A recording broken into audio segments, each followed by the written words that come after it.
परिवर्तन मतात्मक गुणात्मक स्वमोह किंबा आत्ममोह लक्षण कौन?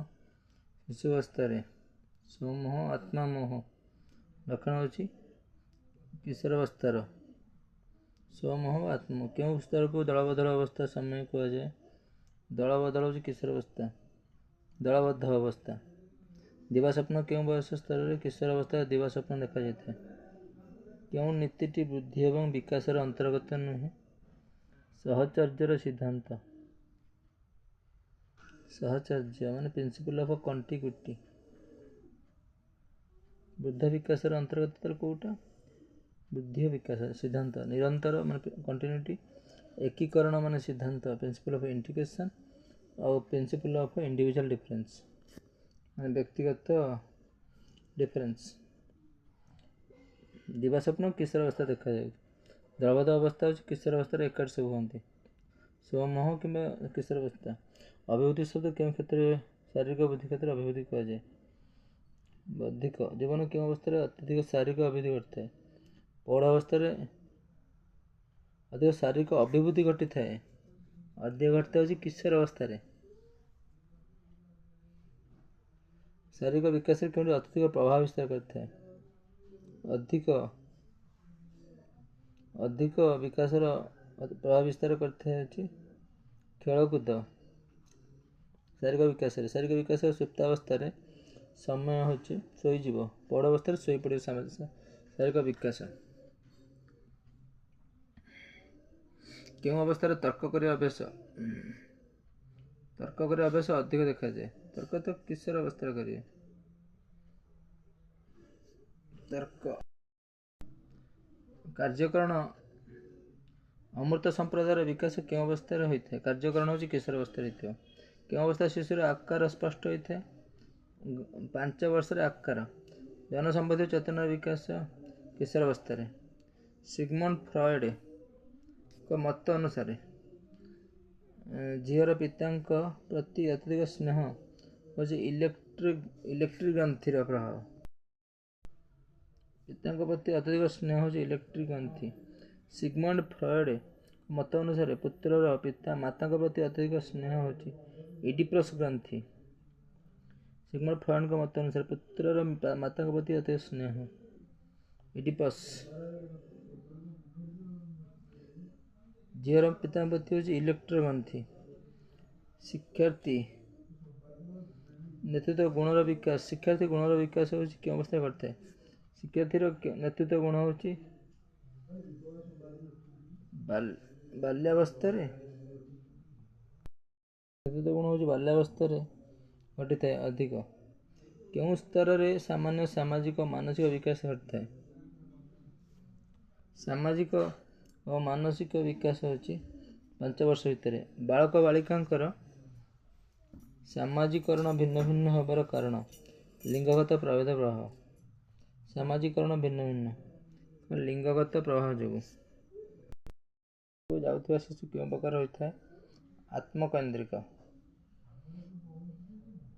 क्यों प्रकार आत्मकेन्द्रिक।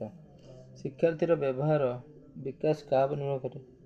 परिपक्वता अभिवृद्धि विकास उपर शिक्षार्थी व्यवहार विकास।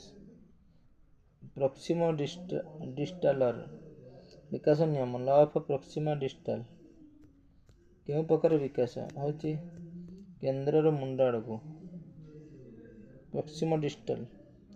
सिफालो काउडाल हो मुंडर गोड़ सिफालो काउडाल अभिवृद्धि क्यों कारक निर्भर करे? परिवेश वंशगुण अंतःस्रावी ग्रंथ अभिवृद्धि हो अंतःस्रावी ग्रंथि परिवेश और वंशगुण अभिवृद्धि। आकार वृद्धि हो अभिवृद्धि निर्भर करे परिवेश और वंशगुण। किशोर अवस्थार जननी लक्षण विकास कहार प्रभाव अधिक? किशोर अवस्थार जननी लक्षण वंशगुण परिवेश दुईटा जननी लक्षण विकास जनन लक्षण वंशगुण परिवेश उपर किशोर अवस्था। औपचारिक संक्रिया फॉर्मल ऑपरेशन स्तर क्यों आयु अवधि घटी थाए? 2 ରୁ 4 वर्ष औपचारिक संक्रिया फॉर्मल ऑपरेशन 2 ରୁ 4 वर्ष। किशोर अवस्था जननी लक्षण ଅଭିବୃଦ୍ଧି ଔପଚାରିକ ସଂକ୍ରିୟା ଫର୍ମାଲ ଅପରେସନ୍ ହେଉଛି 2-4 ବର୍ଷ। ପିଆଜଙ୍କ ଅନୁସାରେ ମୂର୍ତ୍ତ ସଂକ୍ରିୟ କଂକ୍ରିଟ ଅପରେସନ୍ର ସ୍ତର ବୟସ ସୀମା 7ରୁ 11 ବର୍ଷ। କଂକ୍ରିଟ ଅପରେସନ୍ ପିଆଜଙ୍କ ବୌଦ୍ଧିକ ବିକାଶର ପୂର୍ବ ସଂକ୍ରିୟାତ୍ମକ ସ୍ତରର ଅବଧି। ବୌଦ୍ଧିକ ବିକାଶ ହେଉଛି 2-4 ବର୍ଷ ଭିତରେ ହେବ। ଔପଚାରିକ ଫର୍ମାଲ ଅପରେସନ୍ ପୂର୍ବ ସଂକ୍ରିୟାତ୍ମକ ସ୍ତର ଅବଧି 2-4 ବର୍ଷ। ଫର୍ମାଲ ଅପରେସନ୍ ହେଉଛି 2-4। ମୂର୍ତ୍ତ ସଂକ୍ରିୟ କଂକ୍ରିଟ ଅପରେସନ୍ ହେଉଛି 7ରୁ 11। ପିଆଜଙ୍କ ବୌଦ୍ଧିକ ବିକାଶରେ ଆତ୍ମସାତୀକରଣ ଆସିମିଲେସନ୍ ସହ କିଏ ସମ୍ପୃକ୍ତ? ସମଞ୍ଜନ ଆକୋମୋଡେସନ୍। ଶିକ୍ଷାର୍ଥୀର ସାମାଜିକ ବିକାଶ ପାଇଁ କେଉଁ କାରକ ଉତ୍ତରଦାୟୀ? ଶିକ୍ଷାର୍ଥୀର ସାମାଜିକ ବିକାଶ ପାଇଁ ପଡ଼ୋଶୀ ପରିବାର ବିଦ୍ୟାଳୟ ଉତ୍ତରଦାୟୀ। ଶିକ୍ଷାର୍ଥୀର ସାମାଜିକ ବିକାଶ ପାଇଁ ଭାଷାର ବିକାଶ ପାଇଁ କେଉଁ କାରକଗୁଡ଼ିକ ସର୍ବୋତ୍କୃଷ୍ଟ ମହତ୍ତ୍ୱପୂର୍ଣ୍ଣ? ସାମାନ୍ୟ ଅଭିବୃଦ୍ଧି ଗ୍ରୋଥ ଦରକାର ନା। ପିଆଜଙ୍କ ବୌଦ୍ଧିକ ବିକାଶ ହେଉଛି ଆସିମିଲେସନ୍ ହେଉଛି ସମଞ୍ଜନ ଆକୋମୋଡେସନ୍। ଆକୋମୋଡେଟ୍ କରିବା ମାନେ ଖାପ ଖୁଆଇବା ଆକୋମୋଡେସନ୍। ବହୁଭାଷା ଯେଉଁ ସାମାନ୍ୟ ଅଭିବୃଦ୍ଧି ଦରକାର। ଭାଷା ବିକାଶ ପାଇଁ ସାମାନ୍ୟ ଅଭିବୃଦ୍ଧି। କେଉଁ କାରକଟି ଶିଶୁର ଭାଷା ବିକାଶରେ ସହାୟକ ହୋଇନଥାଏ ମାନେ ହୋଇଥାଏ କେଉଁଟା? ଶାରୀରିକ ସ୍ୱାସ୍ଥ୍ୟ ବୁଦ୍ଧି ସାମାଜିକ ସ୍ଥିତି ଦରକାର ହେଇଥାଏ। ଭାଷା ବିକାଶ ହେଉଛି ଶାରୀରିକ ସ୍ୱାସ୍ଥ୍ୟ। ଭାଷା ବିକାଶ କେଉଁଠି ଅଧିକ ପ୍ରଭାବଶାଳୀ? ଶାରୀରିକ ସ୍ୱାସ୍ଥ୍ୟର ଦରକାର ନା ଭାଷା ବିକାଶ ପାଇଁ? କେଉଁ ବୟସରେ ଶିଶୁ ଜଟିଳ ବାକ୍ୟ କହିବା ପାଇଁ ସକ୍ଷମ ହୋଇଥାଏ? 3 ବର୍ଷରେ ଜଟିଳ ବାକ୍ୟ କହେ। ଭାଷା ବିକାଶ କେଉଁଠି ଅଧିକ ପ୍ରଭାବଶାଳୀ? ଶାରୀରିକ ସ୍ୱାସ୍ଥ୍ୟ ନଥିଲେ।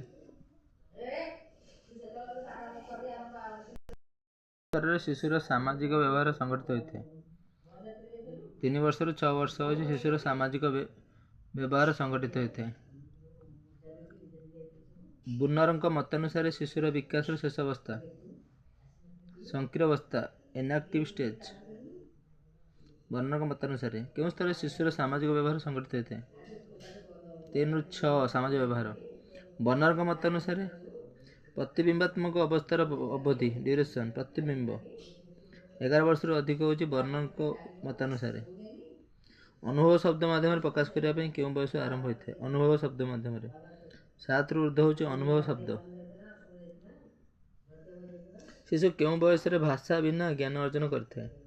3 ବର୍ଷରୁ 11 ବର୍ଷ। ଭାଷା ବିନା ଜ୍ଞାନ ଅନୁଭବକୁ ହେଉଛି 7ରୁ ଉର୍ଦ୍ଧ୍ୱ ମାଧ୍ୟମରେ ପ୍ରକାଶ କରିବା ପାଇଁ। ଅନୁଭବକୁ ଶବ୍ଦ ମାଧ୍ୟମରେ 7 ବର୍ଷରୁ ଉର୍ଦ୍ଧ୍ୱ। ବର୍ଣ୍ଣର ମତରେ ପ୍ରତିବିମ୍ବାତ୍ମକ ଅବସ୍ଥାର ଅବଧି ପ୍ରତିବିମ୍ବ ରିଫ୍ଲେକ୍ସନ୍ 11ରୁ। ଶିଶୁର ବିକାଶର ଶେଷ ଅବସ୍ଥା ହେଉଛି ସଂକ୍ରିୟା ଇନ୍ଆକ୍ଟିଭ୍ ଷ୍ଟେଜ୍। ଇନ୍ଆକ୍ଟିଭ୍ ସାମାଜିକ ବ୍ୟବହାର ସଂଗଠିତ ହୋଇଥାଏ। 3ରୁ 6 ସାମାଜିକ ବ୍ୟବହାର। ଶିଶୁ କେଉଁ ବୟସରେ ଭାଷା ବିନା ଜ୍ଞାନ ଅର୍ଜନ କରିଥାଏ? 3ରୁ 11। ବିନା ଭାଷାରେ ଜ୍ଞାନ ଅର୍ଜନ ଦେଖିକିରି ଶୁଣିକିରି। ନୈତିକତାର ବିକାଶ ପାଇଁ କେଉଁ ବୟସ ସର୍ବାଧିକ? ନଲେଜ୍ ପାଇଁ 18 ବର୍ଷରୁ ଉର୍ଦ୍ଧ୍ୱ। ମୋରାଲିଟି ବିକାଶ କେଉଁ ବୟସରେ ସର୍ବାଧିକ ହୋଇଥାଏ? ନୈତିକତା ବିକାଶ। ଆତ୍ମପ୍ରଶଂସା ପ୍ରବୃତ୍ତି ଟେଣ୍ଡେନ୍ସି ଅଫ୍ ସେଲ୍ଫ ପ୍ରେଜ୍ ବାଲ୍ୟାବସ୍ଥାରେ ଶିଶୁର କେବେ ଦେଖା ଦେଇଥାଏ? ଆତ୍ମପ୍ରଶଂସା ବାଲ୍ୟାବସ୍ଥା। କେଉଁ ବୟସରେ କଳ୍ପନାର ବହୁଳତା ଏକ୍ସେସ୍ ଫାଣ୍ଟାସି ଘଟିଥାଏ? କିଶୋରାବସ୍ଥାରେ ଏକ୍ସେସ୍ ଫାଣ୍ଟାସି। ମୂଳ ପ୍ରବୃତ୍ତି ସମ୍ପୃକ୍ତ ଶୈଶବାବସ୍ଥା। ମୂର୍ତ୍ତ ସ୍ତରର କଂକ୍ରିଟ ଚିନ୍ତନ ଶିକ୍ଷାର୍ଥୀର କେଉଁ ବୟସ? ମୂର୍ତ୍ତ ସ୍ତର କଂକ୍ରିଟ ଚିନ୍ତନ ହେଉଛି 7ରୁ 11। ଆଭାସୀୟ ପ୍ରୌଢ଼ତା ଯେଉଁ ମ୍ୟାଚୁରିଟି ଆଭାସୀୟ ପ୍ରୌଢ଼ତା ମ୍ୟାଚୁରିଟି ପ୍ରୌଢ଼ କେଉଁ ସମୟ? କିଶୋରାବସ୍ଥା। ମ୍ୟାଚୁରିଟିଟା କିଶୋରାବସ୍ଥାରେ ହେଇଥାଏ। 7ରୁ 11 ହେଉଛି କଂକ୍ରିଟ ମୂର୍ତ୍ତ ସ୍ତର। ମୂଳ ପ୍ରବୃତ୍ତି ହେଉଛି ଶୈଶବାବସ୍ଥା। ଶିକ୍ଷାର୍ଥୀ କେଉଁ ସ୍ତରରେ ସର୍ବାଧିକ ବିଚଳିତ ହୋଇଥାଏ? ବିଚଳିତ କିଶୋରାବସ୍ଥାରେ। ବ୍ୟକ୍ତିର ନିଜର ସ୍ୱଭାବ ତାର କାହା ଉପରେ ନିର୍ଭର କରେ? ଶାରୀରିକ ରସାୟନ ବଡି କେମିଷ୍ଟ୍ରି ଉପରେ। ନିଜର ସ୍ୱଭାବ ତାର କାହା ଉପରେ ନିର୍ଭର କରୁଛି? ଶାରୀରିକ ଫିଜିକାଲ ବଡି କେମିଷ୍ଟ୍ରି ଉପରେ ତାର ସ୍ୱଭାବ। ବ୍ୟକ୍ତିର ବିକାଶ କେଉଁ ଯୋଡ଼ି ଉପରେ ନିର୍ଭର କରେ? ବିକାଶ ହେଉଛି ବଂଶଗୁଣ ପରିବେଶ। ବଂଶଗୁଣ ପରିବେଶ ଉପରେ ବିକାଶ ନିର୍ଭର କରେ। ବଂଶଗୁଣ ବିକାଶ। ବିକାଶ କେଉଁ ଯୋଡ଼ି? ବଂଶଗୁଣ ପରିବେଶ। ବ୍ୟକ୍ତିର ନିଜର ସ୍ୱଭାବ। ବ୍ୟକ୍ତିର ତାରତମ୍ୟ। ବ୍ୟକ୍ତିଗତ ତାରତମ୍ୟ କେବେ ଦେଖାଯାଏ? ଜ୍ଞାନାତ୍ମକ କଗ୍ନିଟିଭ ଡୋମେନ୍, ଭାବାତ୍ମକ ଆଫେକ୍ଟିଭ ଡୋମେନ୍, ଭାବନା ଆଫେକ୍ଟିଭ, କ୍ରିୟାତ୍ମକ ହେଉଛି ସାଇକୋମୋଟର ଡୋମେନ୍। କ'ଣ କରିବ? ପ୍ରତ୍ୟାହ୍ୱାନ ଆଫେକ୍ଟିଭ କଗ୍ନିଟିଭ ସାଇକୋମୋଟର। ଜ୍ଞାନାତ୍ମକ ଡୋମେନ୍ ପକ୍ଷ। ପ୍ରତ୍ୟାହ୍ୱାନ ବିଦ୍ୟାର୍ଥୀ ବୁଦ୍ଧି ହେଉଛି 130 ମଧ୍ୟରେ। ମାନଦଣ୍ଡ। ପ୍ରତ୍ୟାହାରଶାଳୀ ଶିକ୍ଷାର୍ଥୀ ହେଉଛି ବୌଦ୍ଧିକ ଉତ୍କୃଷ୍ଟତା ଇଣ୍ଟେଲେକ୍ଚୁଆଲ ସୁପରିୟରିଟି। ପ୍ରତ୍ୟାଶାଳୀ ଶିକ୍ଷାର୍ଥୀ। ପ୍ରତ୍ୟାଶାଳୀ ଶିକ୍ଷାର୍ଥୀଙ୍କ ପାଇଁ କେଉଁଠି ଗ୍ରହଣଯୋଗ୍ୟ? ପୁନର୍ବାର ଶ୍ରେଣୀରେ ରହିବା ଉଚିତ। ପୁନର୍ବାର ଶ୍ରେଣୀରେ ରହିବା ରିସେପ୍ସନ୍ ଅଫ୍ ଦ କ୍ଲାସ୍। ପ୍ରତ୍ୟାଶାଳୀ ଶିକ୍ଷାର୍ଥୀମାନଙ୍କ ପାଇଁ କେଉଁଠି ଗ୍ରହଣଯୋଗ୍ୟ? ବୌଦ୍ଧିକ ଉତ୍କୃଷ୍ଟତା ହେଉଛି ଇଣ୍ଟେଲେକ୍ଚୁଆଲ ସୁପରିୟରିଟି। ମାନଦଣ୍ଡ ହେଉଛି ବୌଦ୍ଧିକ ଉତ୍କୃଷ୍ଟତା। ପ୍ରତ୍ୟାଶାଳୀ ଶିକ୍ଷାର୍ଥୀ ପାଇଁ କେଉଁଠି ଗ୍ରହଣଯୋଗ୍ୟ? ପୁନର୍ବାର ଶ୍ରେଣୀରେ ରହିବା। ପଛୁଆ ବିଦ୍ୟାର୍ଥୀମାନଙ୍କ ଚିହ୍ନଟ ପାଇଁ ତାଙ୍କର ଶୈକ୍ଷିକ ନିଷ୍ପତ୍ତି ଜଣାଇବା ପାଇଁ ତାଙ୍କର ଶୈକ୍ଷିକ ବର୍ଷରେ ନିଜର ବୟସ୍କ ହରଣ କରିବା। ପ୍ରତ୍ୟାଶାଳୀ ଶିକ୍ଷାର୍ଥୀମାନଙ୍କ ପାଇଁ କେଉଁଠି ଗ୍ରହଣଯୋଗ୍ୟ? ପୁନର୍ବାର ଶ୍ରେଣୀରେ ରହିବା ରିସେପ୍ସନ୍। ଯୋଗ୍ୟ ନୁହେଁ। ଉଚ୍ଚ ଶ୍ରେଣୀ ଯେହେତୁ ହେବ। ବୌଦ୍ଧିକ ଉତ୍କୃଷ୍ଟତା ଇଣ୍ଟେଲେକ୍ଚୁଆଲ ସୁପରିୟରିଟି ରହେ। ପଛୁଆ ବିଦ୍ୟାର୍ଥୀମାନଙ୍କୁ ଚିହ୍ନଟ କରିବା ପାଇଁ ଶୈକ୍ଷିକ ନିଷ୍ପତ୍ତି ଜଣାଇବା ପାଇଁ ତାଙ୍କର ଶୈକ୍ଷିକ ବର୍ଷରେ ନିଜର ବୟସ୍କ ହରଣ। ପଛୁଆ ବିଦ୍ୟାର୍ଥୀ ଶୈକ୍ଷିକ ବର୍ଷରେ ନିଜର ବୟସ୍କ ହରଣ କରିବ। ପଛୁଆ ବିଦ୍ୟାର୍ଥୀମାନଙ୍କ ଚିହ୍ନଟ ପାଇଁ କେଉଁ ସୂଚନାଟି ମହତ୍ତ୍ୱପୂର୍ଣ୍ଣ? ଶୈକ୍ଷିକ ଲବ୍ଧାଙ୍କ। କେଉଁ ସୂଚନା ସର୍ବାଧିକ ମହତ୍ତ୍ୱପୂର୍ଣ୍ଣ? ଶୈକ୍ଷିକ ଲବ୍ଧାଙ୍କ ହେଉଛି ମହତ୍ତ୍ୱପୂର୍ଣ୍ଣ। ଶୈକ୍ଷିକ ଲବ୍ଧାଙ୍କ। ପଛୁଆ ବିଦ୍ୟାର୍ଥୀ। ପଛୁଆ ବିଦ୍ୟାର୍ଥୀମାନଙ୍କ ଚିହ୍ନଟ ପାଇଁ କେଉଁ ପ୍ରକ୍ରିୟା ଉପଯୁକ୍ତ ନୁହେଁ? ଶବ୍ଦ ପ୍ରବାହ ବା ପ୍ରୟୋଗର ପରୀକ୍ଷଣ। ଶବ୍ଦ ପ୍ରବାହ ପ୍ରୟୋଗର ପରୀକ୍ଷଣ। କେଉଁ ପ୍ରକ୍ରିୟା ଉପଯୁକ୍ତ ନୁହେଁ ହେଉଛି ଶବ୍ଦ ପ୍ରବାହ। ପଛୁଆ ବିଦ୍ୟାର୍ଥୀମାନଙ୍କ ଚିହ୍ନଟ ପାଇଁ ନ୍ୟୁନତମ କେଉଁ ସୂଚନା ସର୍ବାଧିକ ମହତ୍ତ୍ୱପୂର୍ଣ୍ଣ ହେଉଛି? ଶୈକ୍ଷିକ ଲବ୍ଧାଙ୍କ। ଶୈକ୍ଷିକ ଲବ୍ଧାଙ୍କ ହେଉଛି ମହତ୍ତ୍ୱପୂର୍ଣ୍ଣ। ମାନସିକ ପ୍ରତିରୋଧର ଅଭିପ୍ରାୟ। ମାନସିକ ପ୍ରତିରୋଧ ହେଉଛି ନିମ୍ନ ବୁଦ୍ଧି। ମାନସିକ ପ୍ରତିରୋଧ।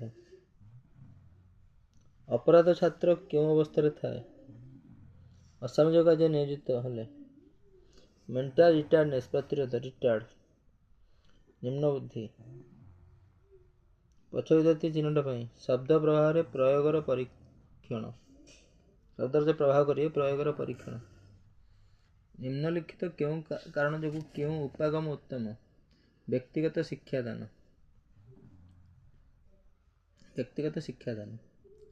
ସାମାନ୍ୟ ପଛୁଆ ଛାତ୍ର ବିଶେଷ କେଉଁ କାରଣ ପାଇଁ ଅନ୍ତର୍ଭୁକ୍ତ? ଛାତ୍ର ବାହ୍ୟ କାରଣ ପାଇଁ। ଉପାଗମ ଉତ୍ତମ। ବ୍ୟକ୍ତିଗତ ଶିକ୍ଷାଦାନ ହେଉଛି କାରଣରୁ କେଉଁ ଉପାଗମ ଉତ୍ତମ ହେଉଛି? ବ୍ୟକ୍ତିଗତ ଶିକ୍ଷାଦାନ। ସାମାନ୍ୟ ପଛୁଆ ଛାତ୍ର ବିଶେଷ କେଉଁ କାରଣର? ପଛୁଆ ଛାତ୍ର ହେଉଛି ବାହ୍ୟ। ମାନସିକ ସ୍ତରରେ ଦୁର୍ବଳ ଶିକ୍ଷାର୍ଥୀମାନଙ୍କୁ କ'ଣ କରାଯିବ? ଦୁର୍ବଳ ଶିକ୍ଷାର୍ଥୀମାନଙ୍କୁ ଶିକ୍ଷିତ କରିବା ଓ ପ୍ରଶିକ୍ଷିତ କରିବା। ଅନ୍ତର୍ଭୁକ୍ତ। ପଛୁଆ ଶ୍ରେଣୀ ହେଉଛି ବାହ୍ୟ। କେଉଁ କାରଣ ଅନ୍ତର୍ଭୁକ୍ତ? କେଉଁ କାରଣ ଉପାଗମ ଉତ୍ତମ ହେଉଛି? ବ୍ୟକ୍ତିଗତ ଶିକ୍ଷାଦାନ। ଶିକ୍ଷା ବ୍ୟବସ୍ଥାରେ ପୃଥକୀକରଣ। ଶିକ୍ଷା ବ୍ୟବସ୍ଥାରେ ପୃଥକୀକରଣ କରିବା। କାହା ପାଇଁ ପ୍ରଯୁଜ୍ୟ? ପୃଥକୀ ହେଉଛି ଅପରାଧୀ ଶିକ୍ଷାର୍ଥୀ। ଶିକ୍ଷା କ୍ଷେତ୍ରରେ ପଛୁଆ ଶିକ୍ଷାର୍ଥୀ ଲବ୍ଧାଙ୍କ କେତେ? 85ରୁ କମ୍। 130ରୁ ଅଧିକ ହେଉଛି ଜ୍ଞାନୀ ଶିକ୍ଷାର୍ଥୀ। ବୌଦ୍ଧିକ। ସମସ୍ତ ପଛୁଆ ବର୍ଗର ଶିକ୍ଷାର୍ଥୀମାନେ ସମସ୍ୟାତ୍ମକ। ମାନସିକ ଦୁର୍ବଳ ଶିକ୍ଷାର୍ଥୀମାନଙ୍କୁ ମୁଖ୍ୟତଃ କେତୋଟି ଶ୍ରେଣୀ? 3ଟି ଶ୍ରେଣୀ ବର୍ଗୀକୃତ କରାଯାଇଛି। ପ୍ରତ୍ୟାହ୍ୱାନ ଶିକ୍ଷାର୍ଥୀ ପାଇଁ ଶିକ୍ଷା ବ୍ୟବସ୍ଥା ହେଉଛି ବ୍ୟକ୍ତିଗତ ଶିକ୍ଷଣ। ପ୍ରତ୍ୟାହ୍ୱାନ ଶିକ୍ଷାର୍ଥୀ ପାଇଁ ଶିକ୍ଷା ବ୍ୟବସ୍ଥାରେ କେଉଁ ଅବସ୍ଥାରେ ଅଛି? ବ୍ୟକ୍ତିଗତ ଇଣ୍ଡିଭିଜୁଆଲ। ତ୍ୱରିତ ପଦୋନ୍ନତି ବ୍ୟକ୍ତିଗତ ଶିକ୍ଷଣ। କେଉଁ ତତ୍ତ୍ୱ ଅନୁସାରେ ଅପରାଧ ପ୍ରବଣ ଛାତ୍ର ଶାରୀରିକ ବିକଳାଙ୍ଗ ଯୁକ୍ତି କିଛି ଶାରୀରିକ ବିକଳାଙ୍ଗ ଯୁକ୍ତ। ଅପରାଧ ପ୍ରବଣ ହେଉଛି ଜୈବ ତତ୍ତ୍ୱ ବାୟୋଜେନିକ୍ ଥିଓରିରେ। ବିକଳାଙ୍ଗ। ବାଳ ଅପରାଧୀ କିପରି ଅପରାକ୍ଷ ହୋଇଥାନ୍ତି? ମାତାପିତାଙ୍କ ଅସହାୟକ ବ୍ୟବହାର, ଦାରିଦ୍ର୍ୟ ଆଉ କୁସଙ୍ଗ ଯୋଗୁଁ ବାଳ ଅପରାଧୀ ହୋଇଥାନ୍ତି। ଅପରାଧୀ ଶିକ୍ଷାର୍ଥୀ କେଉଁ ବୈଶିଷ୍ଟ୍ୟ ନୁହେଁ? ଆତ୍ମନିର୍ଭରତା ସେଲ୍ଫ ଡିପେଣ୍ଡେନ୍ସି ତାଙ୍କର ବୈଶିଷ୍ଟ୍ୟ ନୁହେଁ। ସାମାଜିକ ଅକ୍ଷମତା ସୋସିଆଲ ଡିଜାବିଲିଟି। ଏକାଗ୍ରତାର ଅଭାବ ଜଟିଳ ନିୟମକୁ ନ ବୁଝିପାରିବା। ଅନ୍ତର୍ନିବେଶୀ ଶିକ୍ଷା ଇନକ୍ଲୁଜିଭ ଏଜୁକେସନ୍।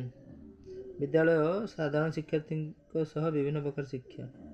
ଇନକ୍ଲୁଜିଭ ଏଜୁକେସନ୍। ତ୍ୱରିତ ନିୟମ। ଆକ୍ସିଲରେସନ୍ ମେଥଡ଼ କାହା ପାଇଁ ସର୍ବାଧିକ ଲାଭପ୍ରଦ? ଆକ୍ସିଲରେସନ୍ ହେଉଛି ପ୍ରତ୍ୟାହ୍ୱାନ ଶିକ୍ଷାର୍ଥୀ। ତ୍ୱରିତ ନିୟମ। ପ୍ରଭାବଶାଳୀ ବିଦ୍ୟାର୍ଥୀଙ୍କ ପାଇଁ କେଉଁ ପାଠ୍ୟକ୍ରମ ହେବା ଉଚିତ? ପ୍ରଭାବଶାଳୀ ବିଦ୍ୟାର୍ଥୀଙ୍କ ପାଇଁ ଏକୀକୃତ ପାଠ୍ୟକ୍ରମ ଇନକ୍ଲୁଜିଭ କରିକୁଲମ୍। ପ୍ରଭାବଶାଳୀ ଇନକ୍ଲୁସିଭ ହେବ। ଉପଚାରାତ୍ମକ ମାନେ ରେମିଡ଼ିଆଲ ଏଜୁକେସନ୍ ଶିକ୍ଷଣ ହେଉଛି ମୂଳ ଉଦ୍ଦେଶ୍ୟ। ଉପଚାରାତ୍ମକ ଶିକ୍ଷଣ ହେଉଛି ରେମିଡ଼ିଆଲ ଏଜୁକେସନ୍ ହେଉଛି ପରିବେଶ ସହ ସମଯୋଜିତ ହେବ। ଉପଚାରାତ୍ମକ। ରୋଜଗାର ପ୍ରଶିକ୍ଷଣ କେଉଁମାନଙ୍କ ପାଇଁ ଅତ୍ୟନ୍ତ ଜରୁରୀ? ମୂର୍ଖ ବୁଦ୍ଧି ଶିକ୍ଷାର୍ଥୀ ପାଇଁ ରୋଜଗାର। ଭିନ୍ନକ୍ଷମ ଶିକ୍ଷାର୍ଥୀମାନଙ୍କର ଜଣେ ଶିକ୍ଷକଙ୍କର ସହାୟତା ଦରକାର। ଭିନ୍ନକ୍ଷମ ଶିକ୍ଷାର୍ଥୀ ନିଜର ଆତ୍ମବିଶ୍ୱାସ ବଢ଼ାଇବା ପାଇଁ ଦରକାର। ଭିନ୍ନକ୍ଷମ ଶିକ୍ଷାର୍ଥୀମାନଙ୍କର। ସୃଜନାତ୍ମକ ଶିକ୍ଷାର ବାଧକ ହେଉଛି କ'ଣ? ସୃଜନାତ୍ମକ ହେଉଛି ବ୍ୟକ୍ତିଗତ ସ୍ୱାଧୀନତା।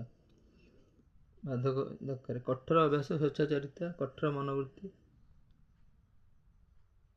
ବାଧକ ସୃଜନାତ୍ମକ ଶିକ୍ଷାର। ବାଳ ଅପରାଧୀ ହେବା ପାଇଁ କେଉଁଠି ମୁଖ୍ୟ ଉପାଦାନ? ପରିବାର ଲୋକଙ୍କ ବ୍ୟବହାର, ଦରିଦ୍ରତା, କୁସଙ୍ଗ। ବାଳ ଅପରାଧୀ ପାଇଁ କେଉଁଠି ଦାୟୀ ନୁହେଁ? ସମ୍ବେଗାତ୍ମକ ପରିପକ୍ୱତା ଦରକାର ନାହିଁ, କିନ୍ତୁ ଶାରୀରିକ ଅକର୍ମଣତା, କମ୍ ବୁଦ୍ଧି, ଗୃହ ଅଶାନ୍ତି ଦରକାର। ପ୍ରତ୍ୟାହ୍ୱାନ ଶିକ୍ଷାର୍ଥୀମାନେ ବିଶେଷତ୍ୱ ହେଉଛି ଭାଷାଜ୍ଞାନ ବୁଦ୍ଧି, କଠିନ ପରିଶ୍ରମ, ଉତ୍ସୁକତା ତାଙ୍କର ରହିବ। ପ୍ରତ୍ୟାହ୍ୱାନ ଶିକ୍ଷାର୍ଥୀଙ୍କର ବିଶେଷତ୍ୱ। ପ୍ରତ୍ୟାହ୍ୱାନ ଶିକ୍ଷାର୍ଥୀଙ୍କ ଶିକ୍ଷା ନିମନ୍ତେ କ'ଣ ଆବଶ୍ୟକ? ବିଶେଷ ପ୍ରଶିକ୍ଷିତ। ପ୍ରତ୍ୟାହ୍ୱାନ ଶିକ୍ଷାର୍ଥୀଙ୍କ ଶିକ୍ଷା ନିମନ୍ତେ ବିଶେଷ ପ୍ରଶିକ୍ଷିତ ହେବା ଦରକାର। ସୃଜନାତ୍ମକ ବିଦ୍ୟାର୍ଥୀମାନଙ୍କ କ'ଣ ରହିଛି? ଯୁକ୍ତି ଶକ୍ତି, କଳ୍ପନା ଶକ୍ତି, ଚିନ୍ତନ ଶକ୍ତି। ସୃଜନାତ୍ମକ। ମନୋଭାବ। ମନୋବିଜ୍ଞାନୀ ମତାନୁସାରେ କିଶୋର ଅପରାଧୀକରଣ ମୁଖ୍ୟ କାରଣ। କିଶୋର ଅପରାଧୀକରଣ ମୁଖ୍ୟ କାରଣଟି ହେଉଛି ଉଚ୍ଚାଭିଳାଷ, ମନୋଭାବ, ନିଜର କ୍ଷମତା ସମ୍ପର୍କରେ ସଚେତନତା ଅଭାବ। ସାମାଜିକ ନିୟମ ଅନୁସାରେ କାର୍ଯ୍ୟ କରୁନଥିବା ଶିକ୍ଷାର୍ଥୀଙ୍କୁ କ'ଣ କୁହାଯାଏ? କାର୍ଯ୍ୟ ଯେ କରୁନଥିବ ତାଙ୍କୁ ସମସ୍ୟା ସୃଷ୍ଟିକାରୀ ଶିକ୍ଷାର୍ଥୀ କୁହାଯାଏ। ଯିଏ କାର୍ଯ୍ୟ କରୁନଥିବ ସମସ୍ୟା ସୃଷ୍ଟିକାରୀ। ସମସ୍ୟାତ୍ମକ ଶିକ୍ଷାର୍ଥୀମାନଙ୍କର ସମସ୍ୟାତ୍ମକ ଶିକ୍ଷାର୍ଥୀ ହେଉଛି ସମଯୋଜିତ ଅଭାବ ରହିଥାଏ। ସମସ୍ୟାତ୍ମକ ଶିକ୍ଷାର୍ଥୀ। ଉପଚାରାତ୍ମକ ଶିକ୍ଷାଦାନ କେଉଁ ଶିକ୍ଷାର୍ଥୀ ପାଇଁ ପ୍ରଯୁଜ୍ୟ? ଉପଚାର ହେଉଛି ଶିକ୍ଷକ କ୍ଷେତ୍ରରେ ପଛୁଆ ପାଇଁ। ସମସ୍ୟାତ୍ମକ ଶିକ୍ଷାର୍ଥୀମାନଙ୍କର ସମଯୋଜିତାର ଅଭାବ ରହିଥାଏ। ସାମାଜିକ ନିୟମ ଅନୁସାରେ କାର୍ଯ୍ୟ କରୁଥିବା ଶିକ୍ଷାର୍ଥୀ। ସମସ୍ୟା ସୃଷ୍ଟିକାରୀ ଶିକ୍ଷାର୍ଥୀ। ସାମାଜିକ ନିୟମ ଅନୁସାରେ କାର୍ଯ୍ୟ କରୁନଥିବା। କେଉଁଠି ବ୍ୟତିକ୍ରମ ଶିକ୍ଷାର୍ଥୀ ହେଉଛି ଶୈକ୍ଷିକ କ୍ଷେତ୍ରରେ ପଛୁଆ। ମାନସିକ ଦୁର୍ବଳ ଶିକ୍ଷାର୍ଥୀମାନେ ଶିକ୍ଷା କାହା ଉପରେ ନିର୍ଭର କରେ? ଶିକ୍ଷାଟା ବୌଦ୍ଧିକ କ୍ଷମତା ଉପରେ ନିର୍ଭର କରେ। ମାନସିକ ଦୁର୍ବଳତା। ବିକାଶ ଏକ ନିରନ୍ତର ପ୍ରକ୍ରିୟା ଅଟେ। ଏହା କେଉଁ ନିୟମ ଉପରେ ପର୍ଯ୍ୟବସିତ? ବିକାଶ ହେଉଛି ଗୋଟେ ନିରନ୍ତରତା ସିଦ୍ଧାନ୍ତ। ବିକାଶ ପ୍ରିନ୍ସିପଲ୍ ଅଫ୍ କଣ୍ଟିନ୍ୟୁଟି ଦରକାର। କେଉଁ ମନୋବିଜ୍ଞାନୀ ବୌଦ୍ଧିକ ବିକାଶର 4ଟି ବିଶେଷତ୍ୱ ଉଲ୍ଲେଖ କରିଥିଲେ? ବୌଦ୍ଧିକ ବିକାଶ, ବୁଦ୍ଧି, ଚେତନା। ପିଆଜେ ଉଲ୍ଲେଖ କରିଥିଲେ ବୌଦ୍ଧିକ ବିକାଶ। ଶିକ୍ଷାର୍ଥୀ ତର୍କ ମାଧ୍ୟମରେ ବସ୍ତୁ ତଥା ଘଟଣାଗୁଡ଼ିକ ସମ୍ବନ୍ଧରେ ଚିନ୍ତା କରିବା ପ୍ରକ୍ରିୟା କେଉଁ ସ୍ତରରେ ପରିଲକ୍ଷିତ ହୋଇଥାଏ? ଶିକ୍ଷାର୍ଥୀ ତର୍କ ମାଧ୍ୟମରେ ବସ୍ତୁ ତଥା ଘଟଣାଗୁଡ଼ିକ ସମ୍ବନ୍ଧରେ ଏଟା ମୂର୍ତ୍ତ ସଂକ୍ରିୟାତ୍ମକ ଅବସ୍ଥା ବା କଂକ୍ରିଟ ଅପରେଶନାଲ ଷ୍ଟେଜ।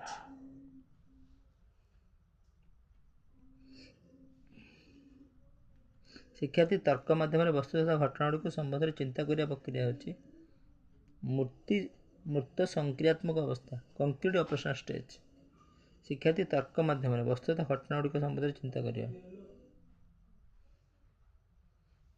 मूर्त संक्रियात्मक अवस्था कंक्रीट ऑपरेशनल स्टेज ହେଉଛି ବିଭିନ୍ନ वस्तुतः घटनाଗୁଡ଼ିକ ସମ୍ବନ୍ଧରେ ଚିନ୍ତା କରିବା ପ୍ରକ୍ରିୟା।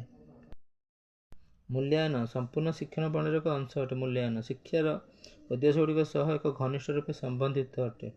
ମୂଲ୍ୟାୟନ ଏହା କୋଠରୀ ଆଉ କହିଥିଲେ। ଏହି ଉକ୍ତିଟି କାହାର?